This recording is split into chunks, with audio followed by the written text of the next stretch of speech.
안녕하세요. 이광재입니다. 오늘은 세계 흥망사로본 교육에 대해서 탐구를 시작해 보겠습니다. 이 계절에도 봄, 여름, 가을, 겨울이 있습니다. 그리고 인생에는 태어나고 병들고 죽고 하는 생로병사 과정이 있습니다. 국가나 기업에는 항상 흥망성쇠가 있기 마련입니다. 인류의 많은 학자들은 도대체 어떻게 하면 나라가 흥하고 어떻게 하면 나라가 망하는가, 이런 흥망성쇠, 기업의 흥망성쇠에 대한 연구가 많았습니다. 근데 그 중에 가장 중요한 요인 중에 하나는 저는 교육이라고 생각합니다. 레오 달리오라는 사람의 중요한 연구 결과가 있었습니다. 한 나라가 이 곡선을 그리면서 흥망성쇠를 하는데 가장 우선 하는 것이 뭔가? 바로 지도자의 각성, 교육이 중요하다. 교육에 성공을 하게 되면 혁신이 일어나게 되고, 혁신이 일어나게 되면 경제가 성장하게 되고, 경제가 성장하면서 국방력이 증대하게 되고 마침내 세계 패권 국가가 된다는 것이 레오 달리오의 이야기입니다. 국가의 관점으로 볼 때 교육이 흥망성쇠 가장 강력한 요소 중에 하나라는 것입니다. 두 번째로는 개인의 인생으로 봐서도 교육이 가장 중요합니다. 인간이라고 무엇이냐, 이 뇌에 무엇이 들었는가, 생각으로 세상을 살아가기 때문에 이 생각에 영향을 미치는 것은 가장 큰 것이 교육이라고 볼 수밖에 없는 거죠. 또한 교육이라고 하는 것은 교육을 많이 받게 되면 아무래도 좋은 일자리를 가게 되고, 좋은 일자리를 갖게 되면 좋은 소득을 갖게 되고, 그러면 결국은 개천에서 용이 나는 사회를 만드는데도 굉장히 교육이 중요하죠. 그러면 계급이 고착화되지 않고 계층 이동성이 높은 나라가 돼야만 나라가 활력 있게 전진하는 나라가 될 수 있습니다. 그런데 우리 대한민국은 모두가 불행한 학교죠. 부모는 사교육비 때문에 허덕이고, 아이와의 갈등이 허덕이고, 아이들은 자기 적성에도 맞지 않는 그 공부하느라고 정말 힘듭니다. 학교 밖에 아이들이 무려 50만 명이 넘습니다. 이러다 보니까 미국 아이들은 오히려 초등학교, 중학교는 놀다가 고등학교 지나 대학교 가서 가면 갈수록 공부 양이 많아지는데, 우리는 대학교 들어가면 이미 번아웃 상태에 있는, 그래서 교육이라고 하는 것이 중요한데, 국가의 흥망성쇠도 인간이 살아가는 데 있어서도 교육이 중요한 요소라고 볼 수 있겠습니다. 그러면 한번 역사의 과정을 통해서 탐구해 보도록 하겠습니다. 국가의 흥망성쇠에서 교육이라는 어떤 지위를 갖는 것일까? 여러분, 우리가 다 서양 하면은 서양의 기원이 어디일까? 다 그리스라고 생각하죠.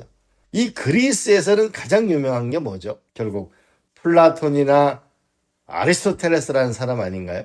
플라톤이라는 사람은 소크라테스의 제자였습니다. 근데 소크라테스가 재판을 받게 됩니다. 젊은이들의 사상을 불온하게 한 죄입니다. 결국은 사형 선고가 내려지게 됩니다. 플라톤도 신분의 위협을 느낍니다. 그래서 도망을 갑니다. 그리스를 떠나서 한 7년 정도 주변 국가를 다니게 됩니다. 이때 근데 노예의 손에 잡히게 됩니다. 그런데 아테네에서는 노예 석방 자금을 만들어서 구하러 갑니다. 돈이 생겼을 거 아닙니까?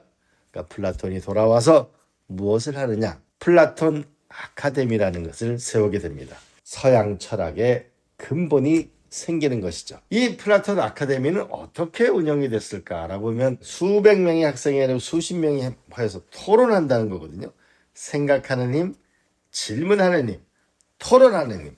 여기서 결국은 서양의 철학이 나왔는데, 지금 대한민국 같은 경우에는 암기하는 대한민국, 그래서 모방하는 대한민국으로 오늘날 지탱 국가가 됐는데, 어떻게 하면 토론하고 생각하고 질문하고 새로운 세상을 만들 수 있는 교육 시스템을 만들어내느냐가 중요하겠습니다. 플라톤이 뭐라고 그 아카데미에 써놓냐면은, 수학을 모르는 자는 이 문으로 들어오지 마라 라고 썼다고 합니다. 수학 모르시는 분들, 수학만 생각해도 머리가 아프신 분, 이 아카데미에 들어갈 수가 없었네요. 왜 플라톤은 이렇게 생각했을까요? 플라톤이 이집트 등지를 다녀보니까 이집트의 수학에 비하면은 이 그리스 수학은 어린아이 수준에 불과하다. 왜 수학이었을까? 서양 철학을 한번 보시죠. 여러분, 수학자이면서 철학자인 사람이 누구죠? 피타고라스. 피타고라스 정리는 누구나 다 아시죠? 데카르트. 데카르트는 수학자이자 철학자이죠. 파스칼, 수학자이자 철학자이죠. 라이프니츠, 수학자이자 철학자이죠.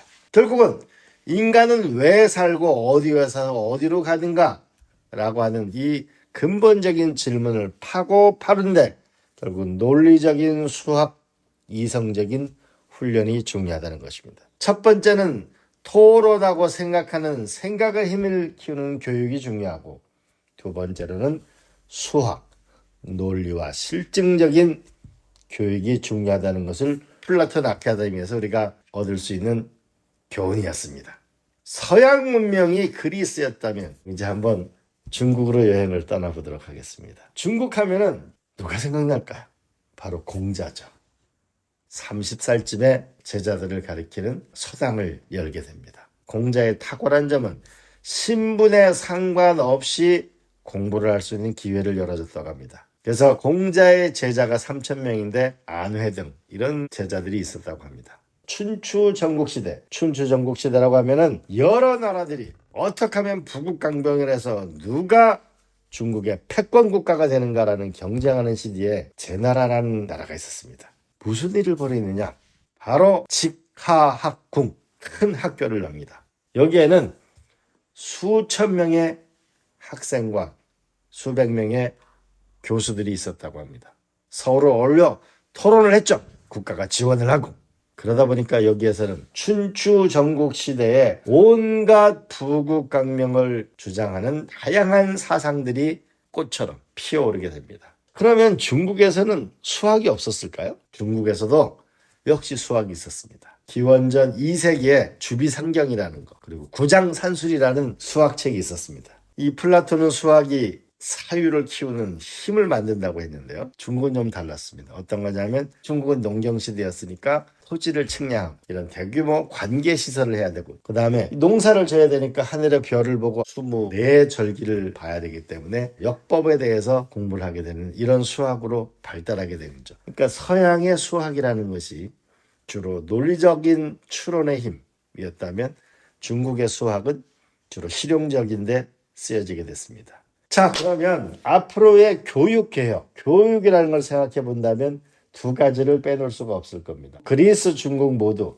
생각하는 힘, 토론하는 힘, 질문하는 힘이 중요하다는 것이죠. 제가 지난 3,000년 동안 동양과 서양에 변하지 않는 과목을 조사해 봤는데 수학은 피할 수가 없습니다. 이 수학을 어떻게 하면은 우리의 쉬운 수학으로 받아들이고 진화할 것인가가 우리에게 중요한 과제로 남겠습니다. 곧 교육감 선거가 있습니다. 우리가 모두가 불행한 시대를 끝내는 담대한 도전이 필요합니다. 초등학교, 중학교 아이들이 스트레스 때문에 지금 많은 정신과 상담을 받고 있습니다. 30명 중에 10명의 아이들이 자고 있습니다. 학교 밖에 아이들이 50만 명이 지금 울고 있습니다.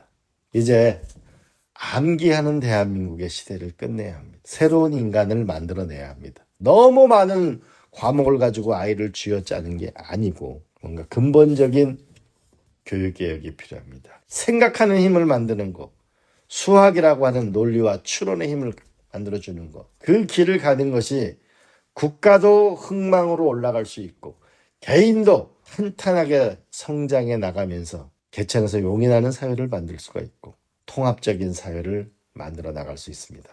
오늘은 그리스와 중국 두 나라에서 교훈을 배운 것으로 끝내겠습니다. 고맙습니다.